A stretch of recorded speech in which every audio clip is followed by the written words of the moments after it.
Buenas noches, mi nombre es Juan Carlos Moreno y les presento el trabajo del encuentro virtual número 2, desarrollando las actividades propuestas. La primera actividad nos pedía escoger 3 de las 5 situaciones que nos presentaban y desarrollarlas. La primera situación que escogí fue la situación 1, de elasticidad en la demanda, donde hay un único productor de un artículo y se ha determinado que la función de ingreso marginal es esta. Debemos determinar la elasticidad puntual en la demanda para el producto cuando la cantidad es igual a 5. Para esto primero vamos a hallar la función de ingreso. Y con la función de ingreso vamos a hallar la función de demanda. Y con la función de demanda vamos a llegar a la elasticidad puntual. Entonces tenemos como 3 pasos. Entonces primero, para encontrar la función de ingreso simplemente integramos. Necesitamos la función R. Entonces integramos esta derivada y vamos a llegar a la función R. Nos da una integral muy sencilla. La desarrollamos y nos dice que el ingreso es igual a 100Q menos 3Q a la 3 sobre 3 más una constante K. Como no tenemos más información, vamos a suponer que esa constante vale 0 para simplificar los cálculos. De esta manera, desarrollando, simplificando, este 3 con este 3 se va y nos queda que los ingresos son igual a 100Q menos Q al cubo. Ahora bien, para obtener la demanda, debemos dividir los ingresos entre Q. Entonces simplemente hacemos la división, esta Q se va con esta Q me anula uno del exponente y me queda Q cuadrado y llegamos a que la demanda es igual a 100 menos Q cuadrado. Ahora, para encontrar la elasticidad puntual, vamos a utilizar esta fórmula que dice que es igual a la demanda o a la función P sobre Q por la derivada de Q con respecto a P. Entonces vamos a necesitar la función Q en términos de P. La vamos a despejar de acá. Al despejar Q en términos de P, tenemos que Q cuadrado es igual a 100 menos P y que Q es más o menos la raíz de 100 menos P. Para este caso vamos a utilizar solo el punto positivo. Q igual a 100 a la raíz de 100 menos P. Ahora vamos a derivar Q con respecto a P. Llegamos a este resultado y tenemos una P, pero toda nuestra función anterior está en términos de Q, entonces reemplazamos P. De aquí sabemos que P es igual a 100 menos Q cuadrado.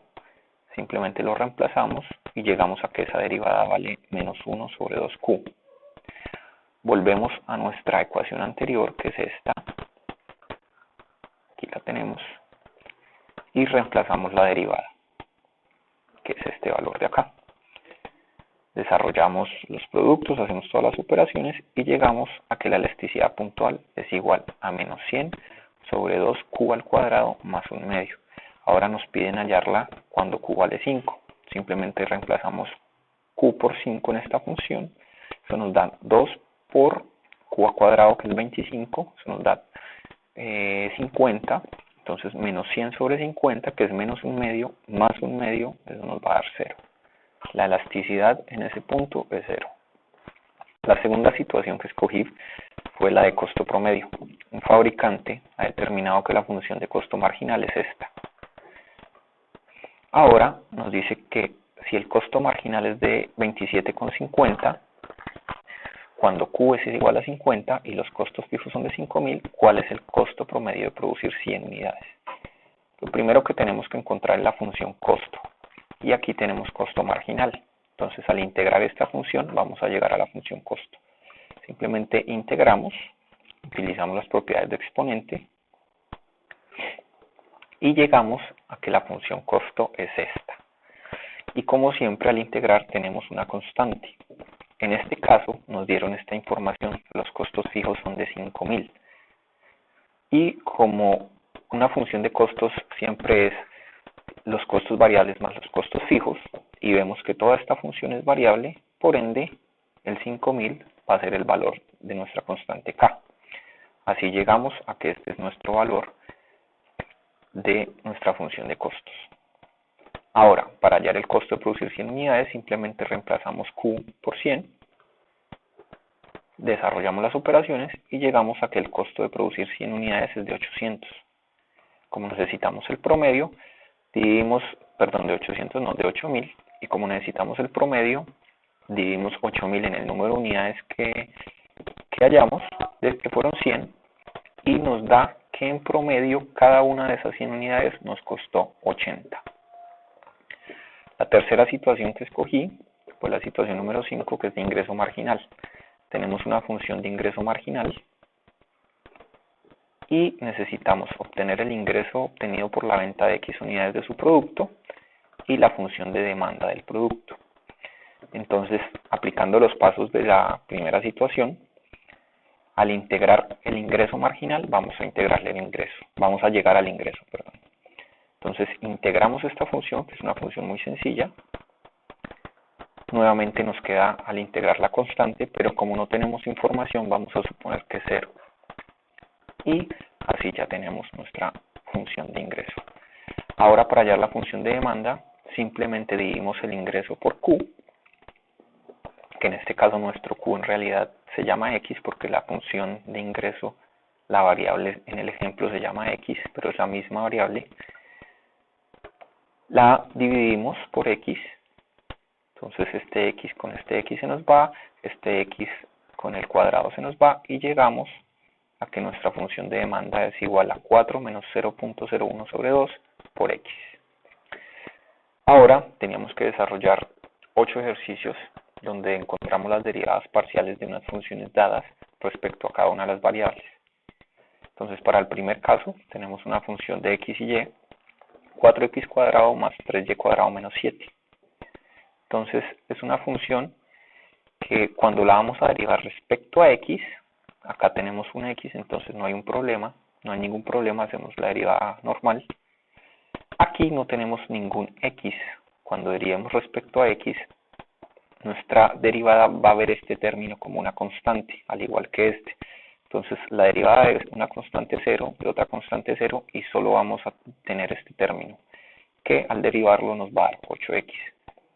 Ahora, cuando derivemos con respecto a Y pasa lo mismo. Este término no tiene ninguna Y, por lo que la derivada lo va a ver como una constante. Entonces, su derivada va a ser 0. Esto es una constante, su derivada es 0. Y solo vamos a llegar a la derivada de esto, que es 6y. En el segundo punto tenemos esta función, 2y más 1. Cuando la derivemos respecto a x, no tenemos ninguna x en la función, por lo que todo es como si fuera una constante. Entonces, al derivarla respecto a x, la derivada de una constante, 0. Cuando derivamos respecto a y, el 2y, la derivada de 2y respecto a y se nos vuelve 2, y la de la constante 0, entonces la derivada respecto a y es igual a 2. En el tercer punto, tenemos esta función polinómica, y lo que vamos a aplicar es la derivada a cada término, porque la derivada de una suma es la suma de sus derivadas. Entonces, aquí no tenemos ningún problema. Cuando derivamos respecto a x, este 3y se va a ver como una constante, entonces puede salir de la derivada. Entonces tenemos que solo derivamos este término y lo multiplicamos por nuestra constante, que es 3y. Entonces la derivada del primer término respecto a x es 12x a la 3y. Del segundo término, 2y cuadrado. El tercer término, 5y, porque es como si 5y fuera una constante multiplicada por x. La derivada de x es 1 y nos queda solo el 5y. De este término, la derivada es 8. Y el último término no contiene x, entonces es como derivar una constante, cual se nos convierte en 0. Cuando derivamos respecto a y pasa lo mismo, con la única diferencia que este término ahora es el que al derivar como respecto a y, se ve como una constante y su derivada es 0. Y tenemos este resultado. En el cuarto punto tenemos esta derivada. Si vemos acá, son dos términos, pero este término no contiene ninguna y y este término no contiene ninguna x. Entonces, cuando derivemos respecto a x, este término es como si fuera una constante y su derivada va a ser 0. Y al contrario, cuando derivemos respecto a y, este término va a ser como una constante y su derivada va a ser 0. Entonces, cuando derivamos respecto a x, tenemos 2x más 2. Cuando derivamos respecto a y, tenemos 3 de y menos 3 al cuadrado. En el quinto caso tenemos la raíz de pq. Entonces, por propiedad podemos separar la raíz de pq como la raíz de p por la raíz de q. Simplemente hice la separación para que se entienda que cuando derivemos respecto a p, la raíz de q se va a comportar como una constante, y cuando derivemos respecto a q, la raíz de p se va a comportar como una constante. Entonces sacamos la constante de la derivada y hacemos la derivada de la raíz de p, que se nos va a volver 1 sobre 2, sobre 2 raíz de p, como la vemos acá, multiplicada por la constante. Y cuando lo hagamos respecto a q, va a pasar exactamente lo mismo. Y vamos a llegar, ahora nuestra constante no es q, sino p. Y vamos a llegar a que nuestra derivada es raíz de p sobre 2 raíz de q. En nuestro sexto caso tenemos la derivada de la suma de unos logaritmos.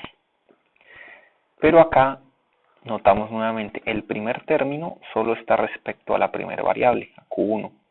Entonces, cuando derivemos respecto a q2, este término va a ser como una constante y su derivada va a ser 0. El segundo término solo está respecto a q2. Entonces, cuando derivemos respecto a q1, se va a tratar como una constante y su derivada va a ser 0. Entonces, esta derivada, por propiedad, aplicamos la propiedad del logaritmo. El logaritmo natural de algo, su derivada es 1 sobre algo por la derivada interna, que es ese algo. Entonces, por propiedad, aplicamos aquí y su derivada va a ser 1 sobre q1 más 2 por la derivada interna de q1 más 2 respecto a q1, que es 1. Entonces, llegamos a que este es nuestro resultado.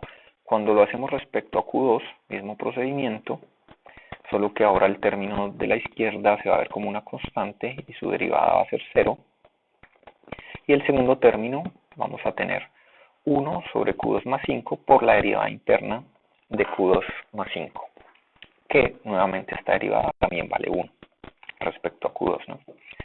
Y llegamos a este mismo resultado. En el caso 7 tenemos una función del estilo Kapp-Douglas y simplemente derivamos cada polinomio. En el primer caso, cuando derivemos respecto a L, el 2 por K a la 1.79 se va a ver como una constante, entonces puede salir de la derivada y simplemente derivamos L a la 0.38. Aquí sí pasa exactamente lo mismo, tenemos nuestra constante 3, puede salir de la derivada y hacemos la derivada de L a la 1.03. Y en este caso no tenemos ningún término de L, por lo que al derivar respecto a L, esto va a ser una constante y su derivada es 0. Desarrollamos, como lo vemos acá, derivada 0. Desarrollamos, simplificamos, yo coloco el exponente, coloqué L dividiendo, porque el exponente quedó negativo, entonces para hacerlo positivo simplemente lo puse abajo. Repetimos el proceso respecto a K, y obtenemos este resultado. Y como último caso tenemos la función z igual a e a la 5xy. Con regla de la cadena sabemos que la derivada de e a la u es igual a e a la u por la derivada de u. Entonces, simplemente nuestra derivada de e a la 5xy es e a la 5xy por su derivada interna. En este caso, derivada interna respecto a x. La derivada interna es 5xy. El 5y actúa como una constante, puede salir de la derivada, y la derivada de x es 1. Entonces nuestra derivada respecto a x es 5y por e a la 5xy. Por otro lado, cuando derivamos respecto a y, la derivada interna, que es lo único que nos va a cambiar, el 5x es el que se va a volver una constante, puede salir de la derivada, y la derivada de y respecto a y es 1. Entonces, nuestra derivada respecto a y es 5x por e a la 5xy. Y eso sería todo. Muchas gracias.